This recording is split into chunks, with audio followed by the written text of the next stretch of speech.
ಈ ಮನೆಯವ್ರ ಇಷ್ಟ ಕಷ್ಟಗಳನ್ನೆಲ್ಲ ತಿಳ್ಕೊಂಡು ಈ ಮನೆ ಜವಾಬ್ದಾರಿನ ನಿಭಾಯಿಸ್ತಾ ಇದ್ದಾಳೆ. ಅಂಬಿಕಾ ಈ ಮನೇಲಿ ಹೇಗಿದ್ಲೋ ದುರ್ಗಾನೂ ಹಾಗೇ ಇದ್ದಾಳೆ. ಅದರಲ್ಲೂ ಹಿತ ವಿಚಾರಕ್ಕೆ ಬಂದರೆ ಅಂಬಿಕಾಗಿಂತ ಒಂದು ಕೈ ಹೆಚ್ಚಾಗಿ ಹಿತಾನ ದುರ್ಗಾ ಪ್ರೀತಿ ಮಾಡ್ತಾಳೆ. ಇದೆಲ್ಲ ನನಗೆ ಗೊತ್ತಿದೆ ಅಣ್ಣ. ಆದರೆ ಇದನ್ನ ಹಿತಾಗ ಅರ್ಥ ಮಾಡಿಸೋರು ಯಾರು? ದುರ್ಗಾ ಅದಕ್ಕೆ ಬಗ್ಗೆ ಮಾತಾಡಿದ್ರೆ ಎಲ್ಲರೂ ಅವರಿಗೆ ಸಪೋರ್ಟ್ ಮಾಡ್ತಾರೆ ಅಂತ ಅನ್ಕೋತಾಳೆ. ನಾವೆಲ್ಲ ದುರ್ಗಾ ಅದಕ್ಕೆ ಬಗ್ಗೆ ಮಾತಾಡಿದ್ದಕ್ಕೆ ಹಿತ ಮನೆ ಬಿಟ್ಟು ಹೋಗಿದ್ದು. ಈಗ ಮತ್ತೆ ದುರ್ಗಾ ಅದಕ್ಕೆ ಬಗ್ಗೆ ಮಾತಾಡಕ್ಕೆ ಹೋದ್ರೆ ಇನ್ನೇನು ಮಾಡಿಬಿಡ್ತಾಳೋ ಅನ್ನೋ ಭಯ ಕಾಡ್ತಿದೆ ನನಗೆ. ಹಾಗಂತ ಸುಮ್ಮನೆ ಬಿಟ್ಟರೆ ಹಿತ ತಾನು ಏನು ಅಂದ್ಕೊಂಡಿದ್ದಾಳೋ ಅದೇ ನಿಜ ಅಂತ ಫಿಕ್ಸ್ ಆಗಿಬಿಡ್ತಾಳೆ. ಹಿತಾಗೆ ದುರ್ಗಾ ಮೇಲಿರೋ ಭಯನ ದೂರ ಮಾಡಿ ಅವಳು ದುರ್ಗಾ ಜೊತೆ ಮೊದಲು ಹೇಗಿದ್ಲೋ ಹಾಗೆ ಇರೋ ಥರ ನಾವು ಮಾಡಲೇಬೇಕು.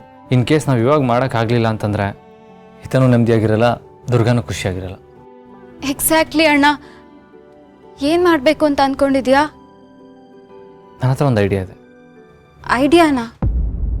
ಏನು ಐಡಿಯಾ?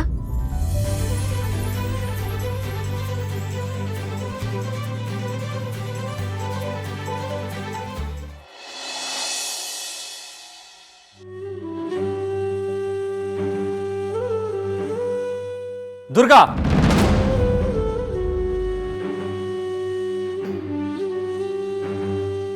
ಹೇಳಿ ಬಾಸು.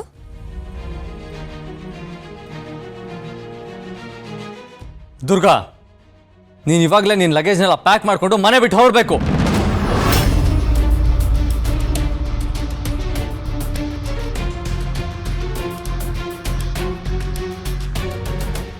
ಬಾಸು, ನೀವ ಈ ಮಾತು ಹೇಳ್ತಿರೋದು? ಅಲ್ಲ, ಅಂತ ತಪ್ಪು ನಾನೇನು ಮಾಡಿದ್ದೀನಿ? ಪುಟ್ ಮೇಡಮ್ ನೋಡಿದ್ರೆ ನನ್ನ ಮುಖ ನೋಡ್ತಿಲ್ಲ, ನೀವು ನೋಡಿದ್ರೆ ಹೀಗೆ ಹೇಳ್ತಿದ್ದೀರಲ್ಲ. ನೀವು ತಮಾಷೆ ಮಾಡ್ತಿಲ್ಲ ತಾನೆ? ಏನ ತಮಾಷೆನಾ? ನಾನು ಯಾಕೆ ಈ ವಿಷಯದಲ್ಲಿ ತಮಾಷೆ ಮಾಡಲಿ? ನಾನು ಸೀರಿಯಸ್ ಆಗಿ ಹೇಳ್ತಾ ಇದ್ದೀನಿ. ನೀನು ಇವಾಗಲೇ ಮನೆ ಬಿಟ್ಟು ಹೋಗಬೇಕು.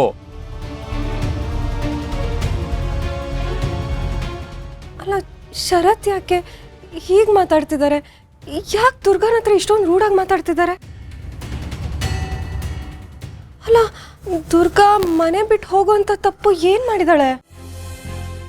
ಪಾಪ ದುರ್ಗಾ, ಈತ ಇವಳ ಹತ್ರ ಮಾತಾಡ್ತಾ ಇಲ್ಲ ಅಂತ ಈಗಾಗಲೇ ತುಂಬ ನೋವು ಅನುಭವಿಸ್ತಾ ಇದ್ದಾಳೆ. ಗೊತ್ತಿದ್ದು ಶರತ್ ಯಾಕೆ ಇವಳ ಹತ್ರ ಹೀಗೆ ಮಾತಾಡ್ತಾ ಇದ್ದಾರೆ? ಅಲ್ಲ, ಇವಳಿಗೆ ಧೈರ್ಯ ಹೇಳೋದನ್ನ ಬಿಟ್ಟು ಮನೆ ಬಿಟ್ಟು ಹೋಗು ಅಂತ ಹೇಳ್ತಿದಾರಲ್ಲ, ಏನಾಗಿದೆ ಇವ್ರಿಗೆ?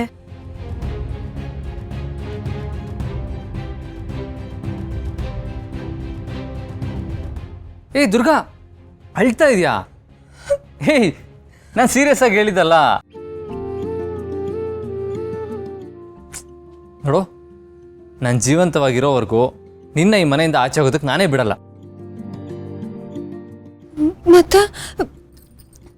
ಮತ್ತೆ ಯಾಕೆ ಬಾಸು ಹಾಗಂದ್ರೆ?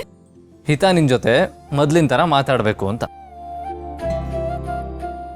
ಅಂದರೆ ನನ್ನ ಹತ್ರ ಒಂದು ಪ್ಲ್ಯಾನ್ ಇದೆ, ಅದನ್ನು ಟ್ರಯಲ್ ಮಾಡ್ತಾ ಇದ್ದೆ ಅಷ್ಟೆ. ಪ್ಲಾನಾ?